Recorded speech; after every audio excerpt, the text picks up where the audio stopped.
وَلَقَدْ يَسَّرْنَا الْقُرْآنَ لِلذِّكْرِ فَهَلْ مِن بسم اللہ الرحمن الرحیم، السلام علیکم مُدَّکِرٍ۔ ورحمۃ اللہ وبرکاتہ۔ ہم فعل مضارع پڑھ رہے ہیں، اور فعل مضارع میں ہم نے یہ دیکھا تھا کہ ماضی میں تو ہمارے پاس عین کلمے کی وجہ سے 3 قسم کے وزن بنتے ہیں۔ مادہ ہمارے پاس 3 کا ہوتا ہے، اور مادہ کے ساتھ ساتھ پیٹرن ہمارے پاس 3 بنتے ہیں: فعلا، فعیلا اور فعولا۔ اسی طرح مضارع کی بھی 3 وزن بنتے ہیں: یفعلو، یفعلو اور یفعلو۔ اب ہمیں کیسے پتہ چلے گا کہ ہمیں عین کلمے پہ کہاں زبر لگانا ہے، کہاں زیر لگانا ہے اور کہاں پیش لگانا ہے؟ تو اس کے لیے کچھ قواعد ہیں، بھی ثلاثی مجرد میں تقسیم کیا گیا ہے۔ آج ہم سمجھ لیتے ہیں ان کو۔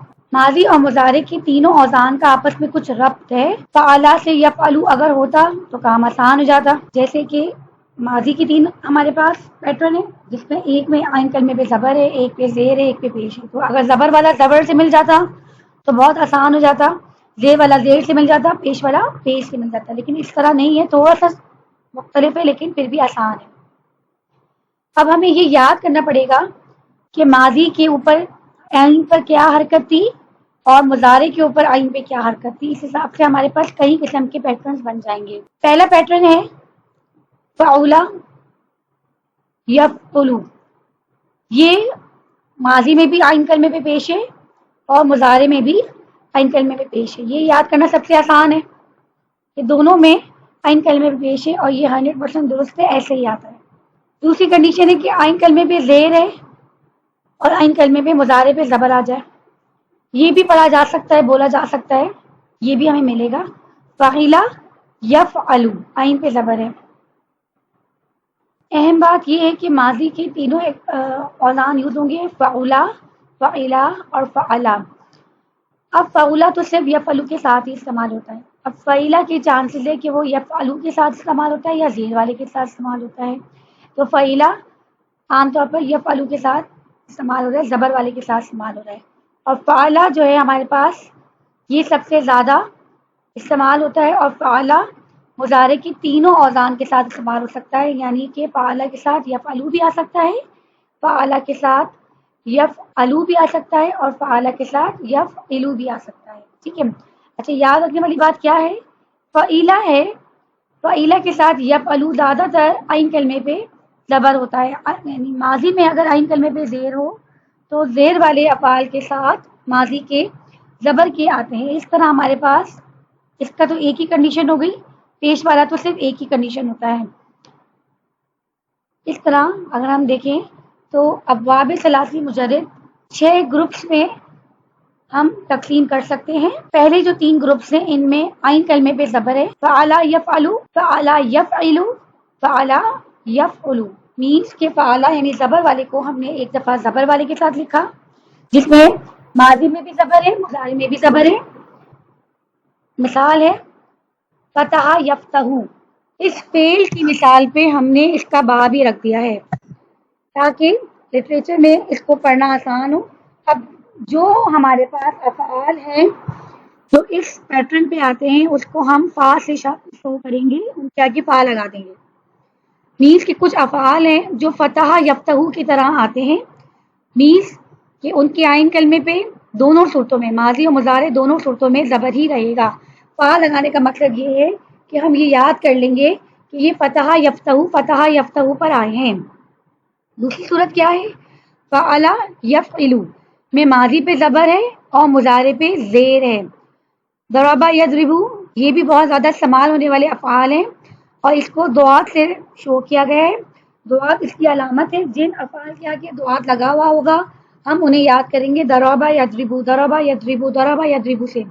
تیسری صورت ہے کہ ماضی پہ زبر ہے اور مضارع پہ عین کلمے پہ پیش ہے۔ صورت بنے گی فعلا یفعلو، مادہ ہے نصرا ینصرو، نصرا ینصرو نون سے ظاہر کیا جائے گا۔ تو وہ تمام افعال جو نصرا ینصرو کو کاپی کریں گے، پیٹرن کو کاپی کریں گے، ان کے آگے ڈکشنری میں نون لکھا ہوا ہوتا ہے۔ اس طرح ڈکشنری سے ہمیں افعال پڑھنا آسان ہو جائیں گے جب ان کے آگے نون لکھا ہوا ہوگا یا ریفرنس دیا ہوا ہوگا کہ یہ نصرا ینصرو پہ ہے، تو ہم فوراً اس کا پیٹرن پڑھ لیں گے اور یاد کر لیں گے۔ یہ تو ہو گئے ہمارے پاس زبر والے مادے. اب ہمارے پاس زیر والے مادے ہیں. زیر والے مادے وہ ہیں جس میں ماضی کے عین کلمے پہ زیر ہے. فعیلا فعیلا، اس میں ہمارے پاس دو صورتیں ہیں. فعیلا فعیلا پیش کے ساتھ آ ہی نہیں سکتا، اسی لیے پیش کی تو گردان کٹ گئی. فعیلا فعیلا یفعلو زبر کے ساتھ آ سکتا ہے یا زیر کے ساتھ آ سکتا ہے. کچھ افعال ہیں جس میں یہ زبر کے ساتھ آیا ہے. اس میں ہمارے پاس مثال ہے اس فعل کی، سمع یسمع میں زبر کے ساتھ آیا ہے، مضارع پہ زبر ہے اور ماضی میں زیر ہے. سمع یسمع میں مضارع پہ زبر ہے، ماضی پہ عین کلمے پہ زیر ہے. دوسری صورت تھی اس میں کہ ماضی میں عین کلمے پہ زیر ہے اور مضارع پہ بھی زیر ہے. حسبہ یحسبو، حسبہ یحسبو آپ یاد کر لیجیے، اس کو رٹ لیجیے. تھوڑا سا آپ کو زبان کو رٹنا پڑے گا تاکہ جب آپ کی زبان پہ یہ چیزیں آ جائیں گی تو پھر آپ کو پڑھنا اور پھر اپلائی کرنا آسان ہو جائے گا.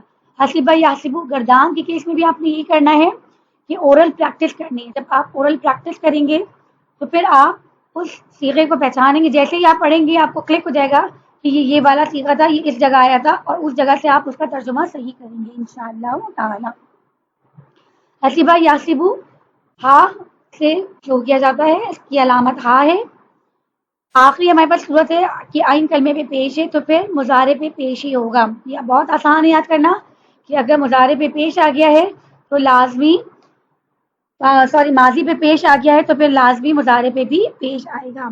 اس طرح ہمارے پاس پیش والے دو باب ہو جائیں گے جس میں مضارع میں ہمیں پیش نظر آئے گا کرما یکرمو میں، اور نصرہ ینصرو میں مضارع میں ہمیں پیش نظر آتا ہے. لیکن نصرہ ینصرو میں ماضی میں اس میں زبر ہوگا، یہی آپ کو یاد رکھنا ہے. دوبارہ دیکھ لیتے ہیں ہم. باب کیا ہوتا ہے کہ کسی فعل کے ماضی اور مضارع میں عین کلمے کی حرکت کیا ہوگی، یہ ہم باب سے پہچانیں گے. باب ہمارے پاس 6 آ گئے ہیں. باب فتح، باب فتح، باب ضربہ، باب نصرہ، باب سمع، باب حسبہ، باب کرما. یہ باب کے ہیں. اب ہمارے پاس 6 باب ہیں. ان سے ہمیں یہ پتہ چلے گا کہ ماضی اور مضارع میں کیا حرکت ہے. جب ہم یاد کر لیں گے اور رٹ لیں گے تو جب پڑھیں گے تو ہمیں پڑھتے ہی یاد آ جائے گا کہ اس کے باب سے ماضی میں عین کلمے کی کیا حرکت تھی اور مضارع میں عین کلمے کی کیا حرکت تھی. پھر یہ ثلاثی ہیں. ثلاثی کا مطلب ہے یہ تمام کے تمام 3 حروف والے مادے ہیں، مجرد ہیں، اکیلے ہیں، یعنی یہ اپنی اصل شکل میں آئے ہیں. آگے چل کے ہم پڑھیں گے کہ اس کی دوسری قسم بھی ہوتی ہے جسے ہم کہتے ہیں ابوابی.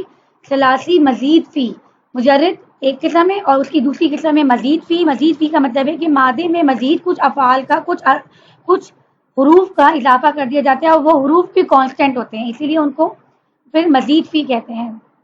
فعل کے وہ ابواب جن کا اصل مادہ 3 حرفی ہوتا ہے اور ان کی صیغہ ماضی میں فا عین لام کے علاوہ کوئی حرف زائد نہیں ہوتا، انہیں ہم کہتے ہیں باب ثلاثی مجرد. یہاں آپ کو یاد کرنا پڑے گا اور ماضی اور مضارع کو دونوں کو زور زور سے بول کر معنی یاد کرنے پڑیں گے. ڈکشنری میں کیسے تلاش کریں گے؟ اب ڈکشنری میں ہم جو تلاش کریں گے وہ تعملون تلاش نہیں کر سکتے. اس میں سے ہمیں پہلے اس کا مادہ نکالنا پڑے گا کہ اس میں مادہ کیا ہے. مادہ نکالیں گے پھر مادے سے ہم ڈکشنری کو دیکھیں گے.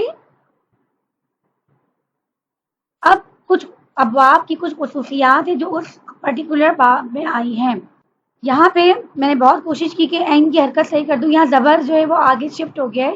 یہ سمع یسمع ہے، یہ تیسرا باب ہے، چوتھا باب ہے، تیسرا باب ہے، سوری یہ تیسرا باب ہے. سمع یسمع جس میں عین کلمے پہ یہ چوتھا باب ہے جس میں عین کلمے پہ زیر آیا ہے اور مضارع پہ عین کلمے پہ زبر آیا ہے. سمع یسمع، سمع یسمع یہاں پہ زبر لگ رہا ہے، یہاں میم پہ زبر نہیں ہے، یہاں پہ زیر ہے. سمع یسمع ہے، اس میں ایک عارضی پن ہوتا ہے. یہ ان افعال میں آتا ہے جو کہ عارضی کام ہے اور پھر وہ کام ختم ہو جاتے ہیں، جیسے کہ فرحہ خوش ہونا، ضحکہ ہنسنا، سمع سننا. اور یہ عام طور پر لازم افعال ہوتے ہیں، یہ ان کے ساتھ مفعول نہیں آتا. کرما کی کیا خصوصیت ہے؟ کرما ان افعال میں آتا ہے جس میں کوئی خصوصیت دائمی طور پر پائی جاتی ہے، جیسے کہ بزرگ ہونا. کرما خود ان معنوں میں استعمال ہوا ہے. حسنا خوبصورت ہونا، شجوع بہادر ہونا، اور یہ تمام افعال یہ بھی لازم ہوتے ہیں۔ فتح، فتح میں عام طور پر عین یا لام کلمے کی جگہ پر حروف ہلکی آتے ہیں۔ ہم بھول جائیں اگر تو لام کلمے پہ یا عین کلمے میں حروف ہلکی ہیں تو زیادہ تر وہ باب ہمارے پاس فتح میں آئیں گے۔ یہ کوئی ایسا رول نہیں ہے لیکن آپ اس پہ یاد کر سکتے ہیں، جیسے کہ لعبہ، یہاں پہ اس کا ایکسیپشن ہے، عین کلمے میں آ رہا ہے لیکن یہ سمیہ سے ہے، فتح سے نہیں ہے۔ حسبہ بہت ہی کم استعمال ہوا ہے۔ حسبہ کی کچھ ہی افعال ہیں جو استعمال ہوئے ہیں، ہم یہ دیکھ چکے ہیں کہ جو زیر والی کنڈیشن ہے اس میں وہ حسبہ بہت ہی کم استعمال ہوا ہے۔ ایک نظر یہ افعال دیکھ لیتے ہیں۔ آپ نے کیا کرنا ہے، افعال کا مادہ بتانا ہے، ماضی مضارع معروف مجہول بتانا ہے، اسی طرح آپ نے کالمس بنا لینے ہیں، صیغہ کا نمبر بتانا ہے، اور نمبر سے آپ اس کی ڈیٹیلز بھی بتائیں گے کہ کیا ہے، یہ مذکر ہے، مؤنث ہے، حاضر ہے، غائب ہے، مخاطب ہے، متکلم ہے۔ جہاں ایک سے زیادہ کا امکان ہو وہاں تمام ممکنہ صیغے لکھ دینے ہیں، اور پھر اسی لحاظ سے آپ نے ترجمہ کرنا ہے۔ یہ مادے، یہ ہمارے پاس افعال ہیں، اب اس کے حساب سے آپ نے پریکٹس کرنا ہے۔ اب جیسے ہم بول دیتے ہیں، ایک دفعہ آپ کو دکھا دیتے کیسے پڑھیں گے۔ ہم دخلا یوں یاد نہیں کر سکتے، ہم یاد کریں گے دخلا یدخلو، منہ سے آیا ہے، یہ بتا رہا ہے یہ نثر ہے، اسی لیے یہ ہوگا دخلا یدخلو، دخلا یدخلو، دخلا یدخلو۔ غلبہ، غلبہ دعات پہ آیا ہے تو یہاں پہ اس کے مضارع پہ زیر آئے گا، ماضی پہ زبری آئے گا، غلبہ یغلبو، غلبہ یغلبو، غلبہ یغلبو۔ قربہ پیش والا ہے، پیش والا ایک ہی ہوگا، قربہ یقرب، قربہ یقربو، قربہ یقربو، قربہ یقربو۔ قرأ فتح سے آیا ہے، قرأ یقرأ، یقرأو، قرأ یقرأو، قرأ یقرأو۔ کتبہ نصرہ پہ آیا ہے، کتبہ یکتبو، کتبہ یکتبو، کتبہ یکتبو۔ جلسہ دعات پہ آیا ہے، ضربہ یضربو سے آیا ہے، جلسہ یجلسو، جلسہ یجلسو، جلسہ یجلسو۔ قدمہ سمع یسمعو، سمع یسمعو۔ قدمہ یقدمو، قدمہ یقدمو، قدمہ یقدمو۔ ذہبہ پا فتح یفتح پہ آیا ہے تو ذہبہ یذہبو، ذہبہ یذہبو، ذہبہ یذہبو۔ قعدہ نصرہ پہ آیا ہے، نصرہ ینصرو پہ آیا ہے، قعدہ یقعدو، قعدہ یقعدو، قعدہ یقعدو۔ ذکرہ نصرہ پہ آیا ہے، ذکرہ نصرہ ینصرو پہ آیا ہے، ذکرہ یذکرو، ذکرہ یذکرو، ذکرہ یذکرو۔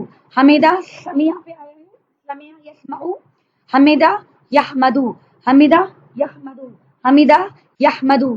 آپ نے یہ جب افعال، یہ سارے افعال آپ لکھیے اور اس کے ساتھ اس کا ماضی بھی لکھ لیجیے اور ساتھ ساتھ مضارع بھی لکھ لیجیے اس طرح، اور بار بار زبان سے بولیے، اس طرح آپ کو یہ یاد ہو جائیں گے، غلطی کے چانسز کم ہیں۔ فریحہ یفرحو، سمیع سے آئے، سمیع یسمعو سے، فریحہ یفرحو، فریحہ یفرحو۔ ضحیکہ، ضحیکہ سمیع پہ آیا ہے، ضحیکہ یضحکو، ضحیکہ یضحکو، ضحیکہ یضحکو۔ بعودہ عین کلمے پہ پیش ہے، عین کلمے پہ پیش ہے تو یہ ایک ہی ہوگا، بعودہ یبعدو، بعودہ یبعدو، بعودہ یبعدو۔ فتح یفتح، یہ باب کا نام بھی ہے۔ اکلا یاکلو، نصرہ پہ آیا ہے، کاف پہ مضارع پہ پیش آئے گا، اکلا یاکلو، اکلا یاکلو، اکلا یاکلو۔ فتح ہے، فا پہ دونوں پہ پیش ہے، نجح ینجحو، نجح ینجحو۔ مرضہ سین ہے، زبر ہے، مضارع میں سمع یسمعو، مریضہ یمرضو، مریضہ یمرضو، مریضہ یمرضو۔ ضربہ یضربو، باب ہی کا نام ہے، ضربہ یضربو، ضربہ یضربو، ضربہ یضربو۔ رفع یرفع، رفع یرفع، رفع یرفع۔ فتح سے نکلے، سمع باب کا ہی نام ہے، سمع یسمعو، سمع یسمعو، سمع یسمعو۔ حسبہ، حسبہ یہاں پہ غلطی ہو گئی ہے، اس کو صحیح کر لیں، سین لکھا ہوا ہے یہاں پہ، ہاں آنا چاہیے، یہ غلطی ہو گئی ہے، اس کو ٹھیک کر لیجئے۔ اسی طرح یہ باقی مادے بھی آپ پریکٹس کر لیجئے، پریکٹس کر لیجئے۔ خلق یخلقو، خلق یخلقو، خلق یخلقو۔ بعث یبعث، یبعث، بعث یبعث، بعث یبعث۔ سأل یسأل، سأل یسأل، سأل یسأل۔ طلع یطلع، طلع یطلع، طلع یطلع۔ منح یمنح، منح یمنح۔ علم یعلم، علم یعلم، نہد اٹھ جانا، نہد ینہد، نہد ینہد، لعب یلعب، لعب یلعب، رزق یرزق، رزق یرزق، شرب یشرب، شرب یشرب، ذبح یذبح، یذبح یذبح، وجل یوجل، یوجل یوجل، شکر یشکر، شکر یشکر، یشکر، طلب یطلب، طلب یطلب، لبس یلبس، لبس یلبس، لبس یلبس، صدق یصدق، صدق یصدق، صدق یصدق، حزم یحزم، یحزم، ٹھیک ہے، زحم یحزم، زحم یحزم، باقی اس میں اسما ہے، فطور ناشتہ، شتاء سردی کا موسم، اعانۃ مدد، جائزۃ انعام، صیف گرمی کا موسم۔ یہاں آپ اس طرح ٹیبل بنائیں گے، جو بھی افعال دیے گئے ہیں وہ لکھیں گے، آپ اس کا مادہ نکالیں گے، ماضی لکھیں گے یا مضارع لکھیں گے، مثلا کون یہ اس وقت مضارع ہے، معروف ہے یا مجہول ہے، یہ مجہول نہیں ہے، یہ معروف ہے، زبر آیا ہے، اور کون سا صیغہ ہے، صیغہ کا نمبر بھی لکھیں گے، ساتھ ساتھ صیغہ کو بیان بھی کریں گے، اور پھر ترجمہ۔ تفتحانی تسنیہ کا صیغہ لگ رہا ہے، مؤنث کا بھی لگ رہا ہے، آپ کو پتا ہے کہ تسنیہ کا صیغہ 3 صیغے ہمارے پاس ملتے جلتے، تینوں صیغے لکھیں گے، تینوں کے ترجمے لکھیں گے کہ ترجمے کے حساب سے کیا ہوگا۔ فتح یفتح ہے مادہ، پورا مادہ لکھیں گے، فتح یفتح پورا لکھیں گے، اور ساتھ ساتھ اس کی خصوصیت بھی چاہیں تو لکھ سکتے ہیں کہ دونوں پہ زبر ہے، تو 2 زبر لگا دیں گے تاکہ یاد رہے کہ فتح میں دونوں پہ زبر آیا ہے۔ نصدق، صدقہ یصدق مادہ ہے، صاد دال قاف، اور نصرہ ینصرو سے آیا ہے، باب بھی لکھیں گے ساتھ ساتھ، کس باب سے آیا ہے یہاں پہ مینشن کر دیں گے، ماضی ہے یا مضارع ہے، یہ مضارع ہے، معروف ہے یا مجہول ہے، یہ مجہول نہیں ہے، یہ معروف ہے، صیغہ کون سا ہے، یہ متکلم کا صیغہ ہے، صیغہ نمبر 14 اور 15 ہے، دونوں ترجمے کریں گے، نسخ، اسی طرح یہ سارے آپ کریں گے۔ صدق اللہ العظیم، بارک اللہ لی ولکم ولسائر المسلمین والمسلمات۔